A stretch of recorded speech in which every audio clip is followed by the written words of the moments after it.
So Super Rugby Round 7 has come to a close. Crusaders have once again beaten the Lions in this away fixture for the Crusaders. A pretty low-scoring affair, 14 points to 8, especially considering some of the other results we've had this week. Yeah, this one was really all about the defense. I think before this match, because the Lions' defense recently has been pretty poor, if you'd offered them only conceding 14 points to the Crusaders, the Lions would have taken that all day long, and they would have backed themselves to score more than 14, but yeah, just not able to get it done for them. For the Crusaders, their trend of not scoring many points away from home continues. I had a look at their recent results just to check, and yeah, they've never gotten past 20. They've always been in the teens in their away results against the Hurricanes and the Highlanders. I mean, 14 was lucky to kind of be enough in this game, but in most games, 14's not going to cut it. But it was enough.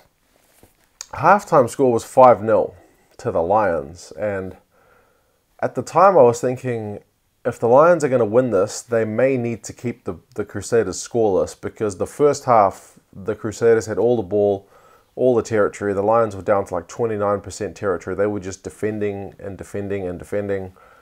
And it was more like watching a soccer or football match, where your team scores early on, and then from then they're just under the pump, and the other team is taking shot after shot after shot, and kind of like goals are going in offside because the Crusaders had a couple of tries disallowed for forward passes, one of them by the TMO.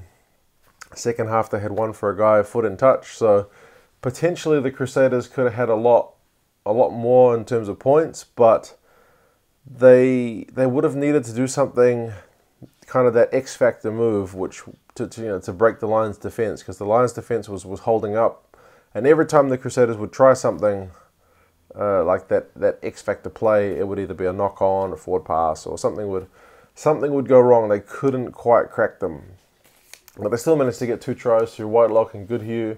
The Lions, with their try from Tumbwe, kind of their one chance in the first half to score, they took.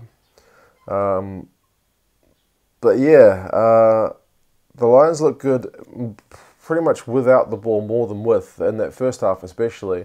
Every time they got the ball, they were just going nowhere, and it was concerning if you're a Lions fan for sure, but very, very positive stuff if you're a Crusaders fan, because they were defending really manfully, and Todd especially had a really great performance. Him and Marks probably were the 2 best players on their teams, although Mataele looked really good for the Crusaders when he came on in the second half. So yeah, it was mostly about the D defense. Lions so much improved from recent weeks. Where's that team been for the last few weeks? I don't know. Whatever they did in training, it kind of worked out. But yeah, the Lions were under pressure at line-out time. The Crusaders were pretty dominant there. The Maul was under pressure when they went there. The breakdown was under pressure. That's where I mentioned Todd.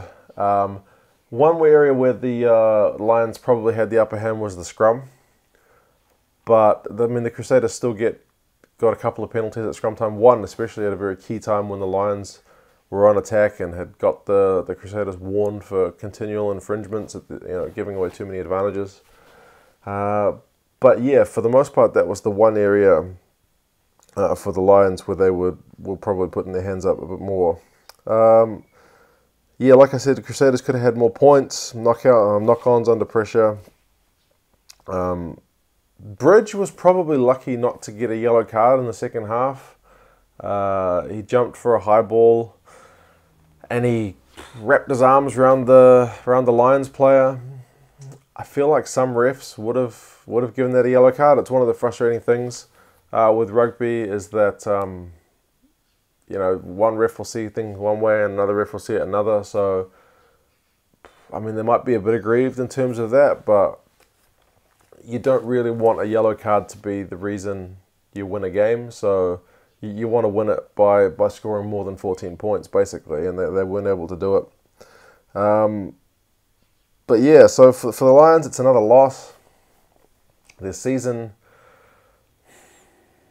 they're still well ahead in the South African Conference, because the Stormers had their loss this weekend, but as was brought up in the press conference, the Lions are yet to tour. And Swiss de Brain's coming out and saying, we like touring, it's going to be fine. New Zealand League of the Tour sees them play the Hurricanes and the Highlanders away, so it's not like getting a game against the Blues, although they had enough trouble with them at home.